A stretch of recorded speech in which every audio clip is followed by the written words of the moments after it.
मैं doctor S दीवान शासकीय महाविद्यालय पिथौरा आज के इस व्याख्यान में भारतीय संविधान के स्रोत पर चर्चा करेंगे। भारतीय संविधान सभा ने हमारे जिन संविधान को निर्मित किया है वह न मौलिक होकर व्यवहारिक है। दूसरे शब्दों में कहा जा सकता है कि भारतीय संविधान निर्माताओं ने मौलिक संविधान की रचना न करके संसार के विभिन्न संविधानों के अच्छे गुणों को ग्रहण करके एक व्यवहारिक संविधान की रचना की है। इस वजह से कुछ आलोचकों ने भारतीय संविधान को उधार का थैला, तो किसी ने कैंची और गोंद की खिलवाड़ आदि अनेक नामों से संज्ञा दी है। भारतीय संविधान के स्रोतों को मुख्य रूप से दो भागों में विभाजित किया जा सकता है। पहला जन्म संबंधी स्रोत और दूसरा विकास संबंधी स्रोत। जन्म संबंधी स्रोत के अंतर्गत भी दो तरह के स्रोत हैं। पहला भारतीय संविधान के विदेशी स्रोत। इसके अंतर्गत उन स्रोतों का उल्लेख किया गया है जब हमारे देश के संविधान निर्माता संविधान बना रहे थे, तब दुनिया के विभिन्न देशों के संविधानों से कई बातों को ग्रहण किए। जैसे ब्रिटेन के संविधान से संसदीय शासन प्रणाली, विधि निर्माण प्रक्रिया तथा एकल नागरिकता को ग्रहण किया गया है। इसी तरह से संयुक्त राज्य अमेरिका के संविधान से मौलिक अधिकार, न्यायिक पुनरावलोकन, संविधान की सर्वोच्चता, न्यायपालिका, राष्ट्रपति पर महाभियोग चलाने की प्रक्रिया इत्यादि को ग्रहण किया गया है।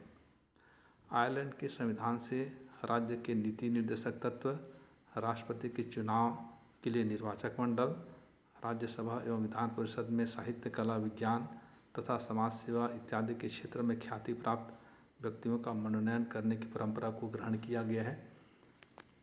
ऑस्ट्रेलिया के संविधान से भारतीय संविधान की प्रस्तावना की भाषा, समवर्ती सूची का प्रावधान, केंद्र एवं राज्य के मध्य संबंध तथा शक्तियों के विभाजन को ग्रहण किया गया है। कनाडा के संविधान से संघीय शासन व्यवस्था के गुण को ग्रहण किया गया है तथा संघ शब्द के स्थान पर यूनियन शब्द का प्रयोग किया गया है। रूस के संविधान से नागरिकों के मूल कर्तव्यों को ग्रहण किया गया है। पश्चिम जर्मनी के संविधान से आपातकाल के दौरान राष्ट्रपति की मौलिक अधिकार संबंधी शक्तियों को ग्रहण किया गया है। जापान के संविधान से विधि द्वारा राष्ट्रपति क्रियाविधि सिद्धांतों का प्रावधान, जिसके आधार पर भारतीय सर्वोच्च न्यायालय कार्य करता है, ग्रहण किया गया है। दक्षिण अफ्रीका के संविधान से संविधान संशोधन की प्रक्रिया की विधि को ग्रहण किया गया है। भारतीय संविधान के जन्म संबंधी स्रोत के तहत दूसरा कहा गया है भारतीय संविधान की देशी अथवा भारतीय स्रोत। इसके तहत पहला है नेहरू रिपोर्ट 1928। इस रिपोर्ट में कहा गया है कि भारत का भावी संविधान अपने स्वरूप में संघीय होगा। इसमें देशी रियासतों अथवा भारतीय राज्यों को अलग से अस्तित्व नहीं मिलेगा तथा उन्हें संघ में शामिल होना होगा। नेहरू रिपोर्ट में संसदात्मक शासन प्रणाली अपनाए जाने का प्रावधान था। भारतीय संस्कृतियों में मौलिक अधिकारों की जो व्यवस्था की गई है, उस समस्त व्यवस्था पर नेहरू रिपोर्ट का प्रभाव स्पष्ट रूप से दिखाई देता है। विदेशी स्रोत के तहत दूसरा है 1935 का भारत शासन अधिनियम। भारतीय संविधान पर 1935 के भारत शासन अधिनियम का प्रभाव सर्वाधिक दिखाई देता है। हमारे देश के संविधान निर्माताओं ने भारतीय संविधान का निर्माण करते समय भारत शासन अधिनियम के 250 अनुच्छेद ऐसे हैं जो 1935 के अधिनियम से ज्यों का त्यों लिया गया है या फिर उसमें थोड़ा सा परिवर्तन किया गया है।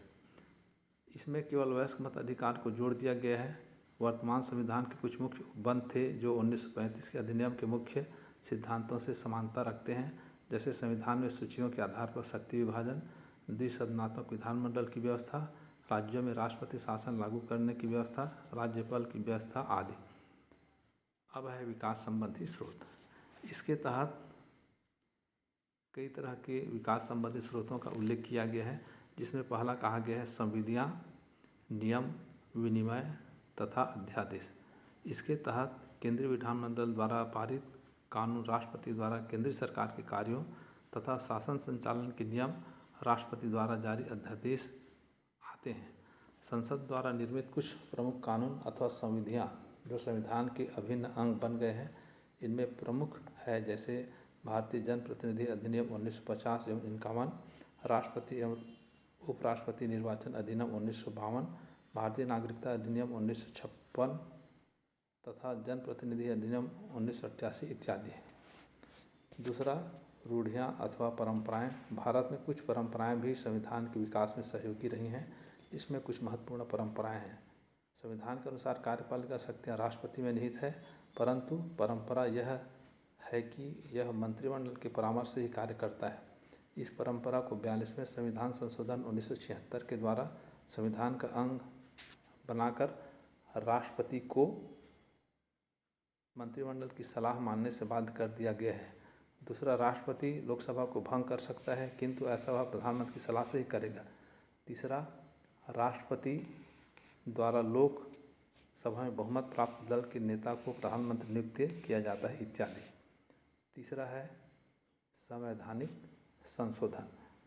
इसके तहत ये उल्लेख किया गया है कि जब से हमारे देश का संविधान निर्मित हुआ है, तब से लेकर अभी तक 100 से भी अधिक संवैधानिक संशोधन हो चुके हैं, क्योंकि जो संविधान 1950 में हमारे देश में लागू किया गया था, संविधान लागू होने के इतने वर्षों के बाद भी वह संविधान उपयोगी होगा, प्रासंगिक होगा, ऐसा हम कह नहीं सकते हैं।